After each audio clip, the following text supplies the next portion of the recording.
The day will come when the empath, who has carried the burdens of the world upon fragile shoulders, no longer bends under the weight, but suddenly snaps. And when this moment arrives, it is not a trivial event. It is not merely irritation or anger.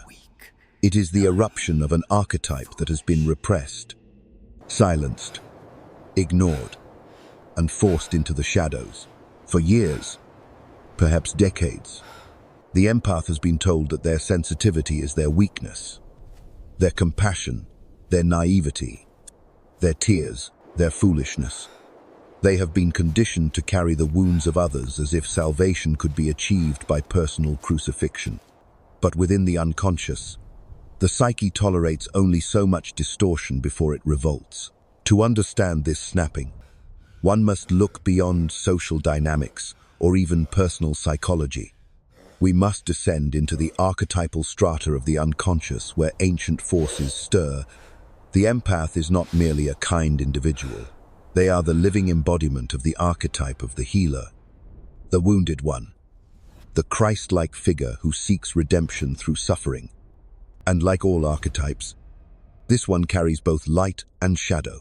The light is the capacity to feel what others cannot, to absorb pain, to give without thought of return.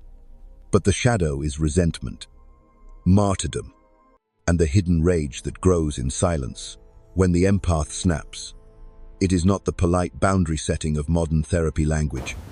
It is an eruption of the shadow, a volcanic release of what has been denied.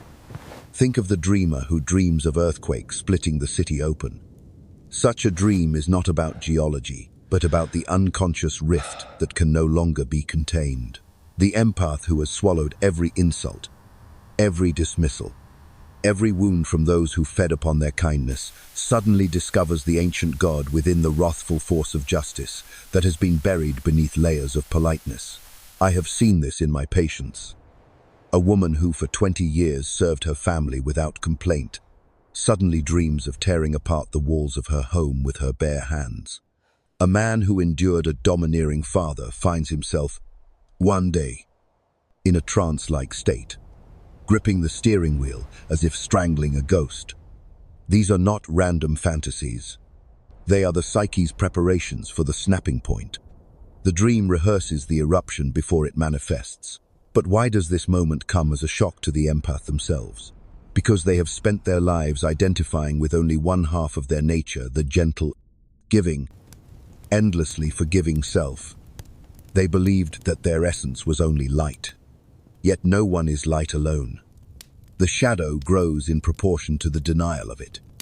The more they insisted, "I am only kind," the more fiercely the opposite gathered strength in the unconscious, waiting for the hour of release. And here lies the danger. When the empath snaps without preparation, the eruption can be destructive, not only to others, but to themselves.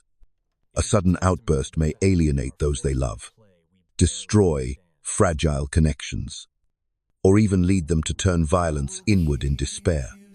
This is why my darkest warning is not about the empath's gentleness, but about the hidden fire that gentleness conceals. Do you see? The unconscious is like an alchemical vessel. It does not allow imbalance indefinitely. If one pours too much water into it, too much yielding, too much compassion, it demands fire to restore equilibrium. The empath who has given endlessly without acknowledgement is forced by the psyche into the role of the destroyer, the one who burns bridges, who says, "Enough," with a voice so terrifying that even they scarcely recognize it. Imagine for a moment that you stand in a dream beside a river. The waters flow gently, nourishing the valley. But upstream, a dam has been built, holding back torrents for years.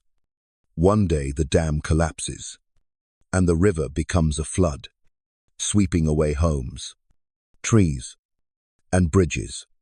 This is the snapping of the empath. It is not the gentle trickle of a boundary politely spoken.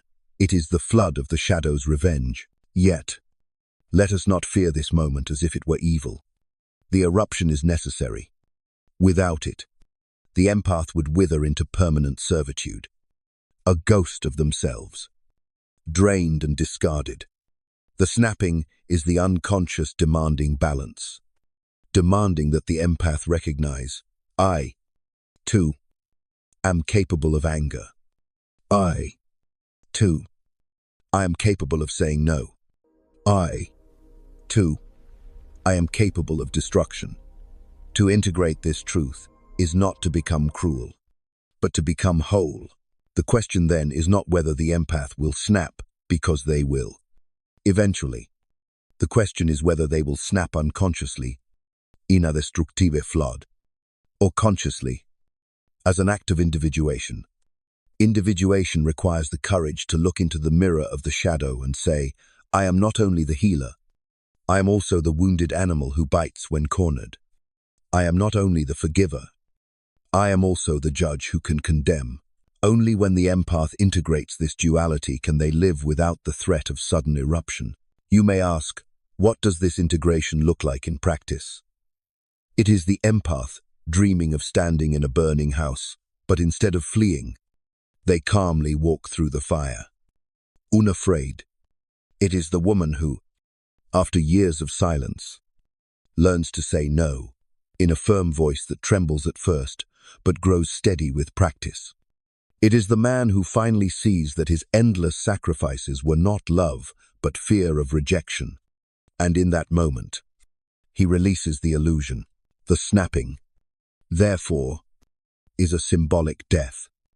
It is the death of the false self that believed it must always please, always absorb, always yield. In its place arises a new figure, an archetypal transformation. The empath who is no longer a victim of their sensitivity but the master of it. Sensitivity becomes strength, not through denial of shadow, but through its integration. Let me offer a final image. In alchemy, lead must be subjected to fire before it becomes gold. The empath's snapping is the fire.